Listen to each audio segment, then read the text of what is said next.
Welcome to the Ben Daniel podcast where we're calling a spade a spade. Great to be here with you today. Michael Jordan on his road to his second three-peat.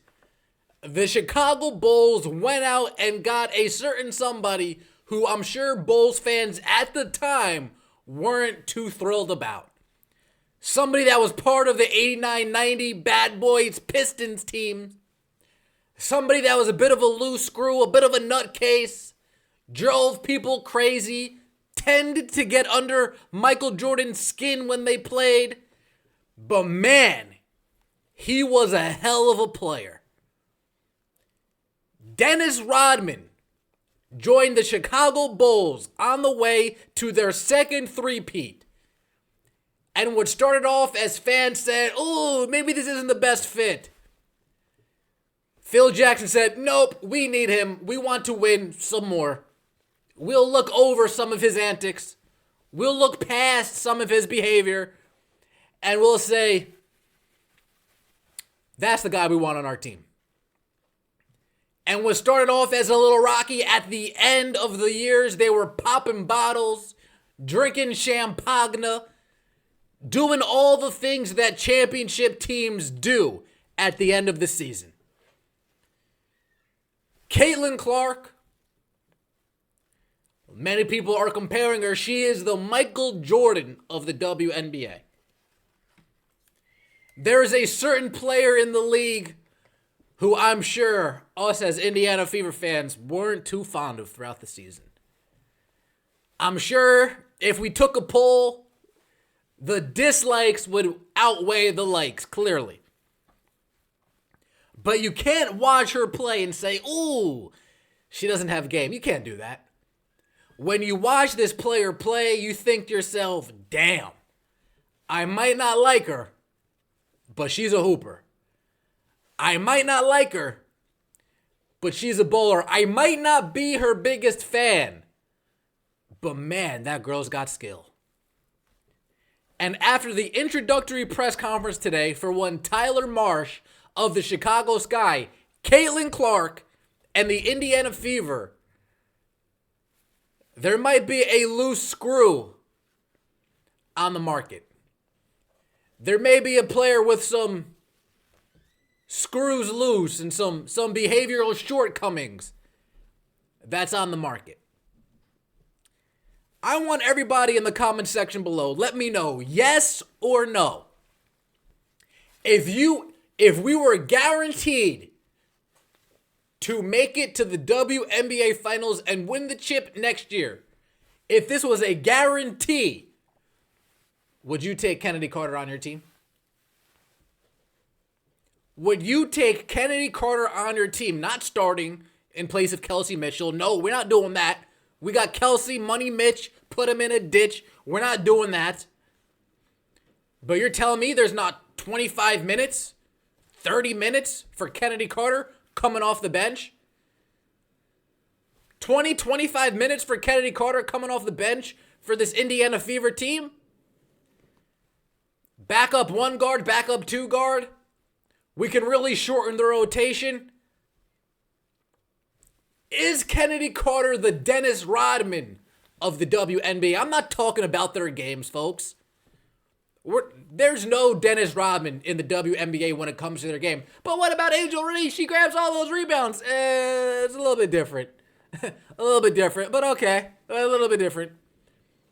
I'm talking about them being so talented, being so good at what they do, that you have to look past their behavioral issues and say, you know what?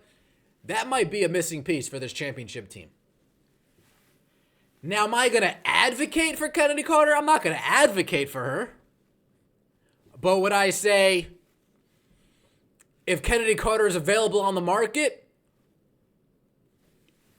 I wouldn't mind her coming to the team. Let's be honest here.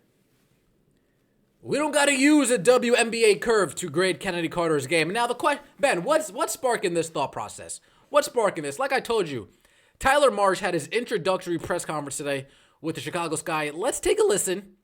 Let's hear what he said, and then I'll go a little bit more in depth about what I'm talking about. To answer your question specifically, we want Camilla and Angel to be good at what they do already. We want to continue to highlight their strengths. We also want to continue to improve and figure out ways where they can score easily, or they can still be effective defensively. I think it's important to understand, though, that you know that they're kind of the cornerstones of this franchise, that uh, championship teams are won 1-12. Everyone has a huge part to play. Everyone has value. Everybody brings value. Doesn't matter how many minutes you play.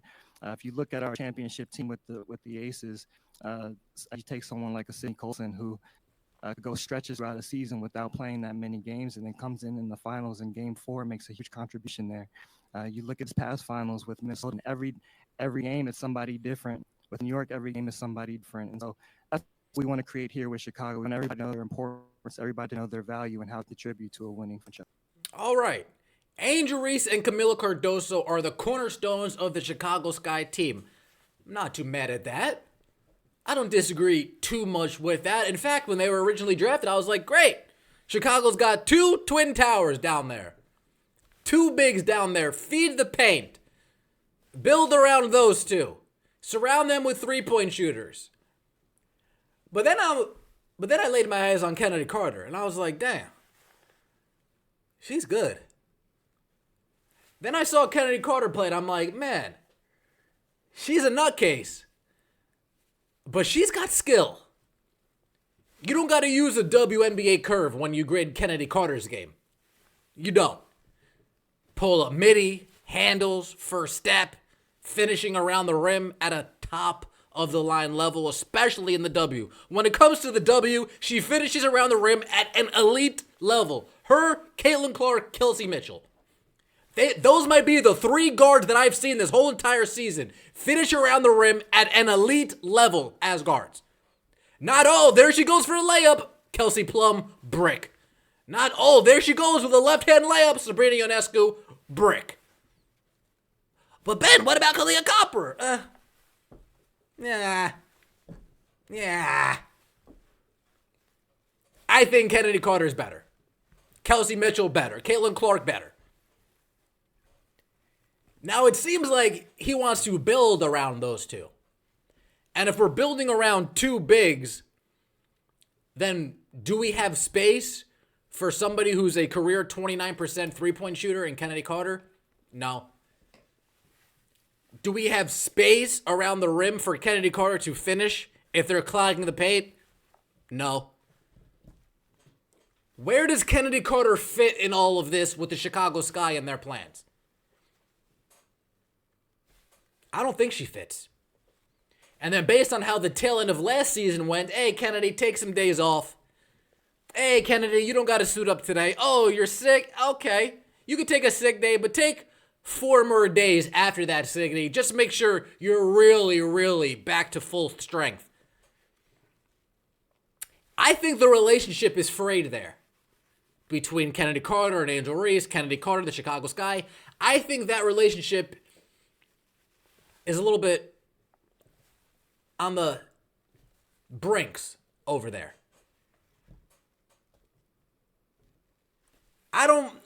Again, folks, I'm not saying we need Chennedy Carter on the Fever, but I'm saying if Chennedy Carter came to the Indiana Fever, put the ring up. Give us the rings, give us the bracelets, give us the posters, give us the pictures. It is in. Keep our roster exactly as it is. Chennedy Carter coming off the bench. It's over. It's over.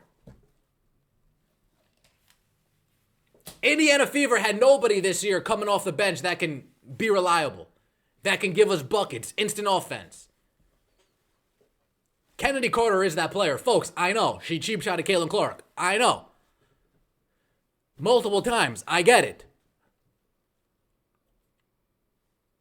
But we know that she's a hell of a player. We know that she can ball. Again, do we think Chicago Bulls fans were jumping for joy when news broke that they now have Dennis Rodman? I highly doubt it. Damn, you guys are getting him? This guy is... Why him?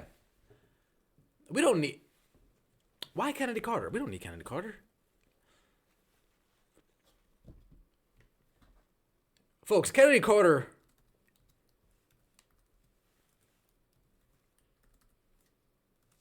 her game would translate to the Indiana Fever flawlessly. Fast-paced, up and down offense. Even though she's not a top-level three-point shooter, she will get multiple open shots just based on Caitlin Clark collapsing the defense. You know what? You don't want to shoot the three? Take a couple steps in.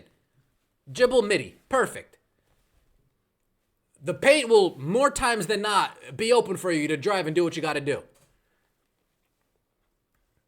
I am all in favor of Chennedy Carter coming to Indiana because I know that would guarantee a championship. It would guarantee it. That's how talented I think she is. That's how skilled I think she is. Now, the caveat, will she just bring down the locker room? Will she just bring down the tone of the team? Will she just suck the energy out of the team with her antics? That's for Stephanie White to decide. That's for Amber Cox to decide. Do I think that's the route this team's going to go? No, I don't. I don't think that's the route that they're going to go at all. But do I think it's a fun conversation to have? I do. Do I think a full circle moment with Chennedy Carter coming to Indiana to help put us over the hump? To be Jamal Crawford? To come off the bench, give us 20? That'd be nasty, folks. In fact, we'll take two of the Chicago Sky players. Give me a starting lineup. Aaliyah Boston, Isabel Harrison, Lexi Hull, Kelsey Mitchell, Caitlin Clark. Give me Chennedy Carter coming off the bench. Give me Dantis. Give me Temi. That's it. I don't need anybody else. That's 8-man rotation right there is locking it up. That 8-woman rotation right there, excuse me, is a championship team. If everybody can coexist, if everybody can kumbaya, if everybody can get along, if everybody knows that there's one goal, we brought you in here for one reason, Chennedy Carter, to be our instant offense off the bench. Clark and Mitchell go out, you and Erica Wheeler come in, you do your thing. Whatever you do, here's the ball. Take us home. Not literally, but when Caitlin Clark and Kelsey Mitchell, folks, Chennedy Carter off the bench would allow Clark and Mitchell to sit at the same time, and we won't lose too much when it comes from a shot creating perspective. We'll lose because we have the best player in the league on the bench, and we have one of the best guards in the league on the bench. But with Chennedy Carter coming in to hold down the fort in the meantime, I think that's a interesting perspective. And I wouldn't be against it. Trust me, I would not be against Chennedy Carter coming to the Indiana Fever. Now, she's a restricted free agent. So we just got to give her an offer that the Chicago Sky don't want to match. But where does Chennedy Carter fit in an offensive scheme that's focused around two bigs?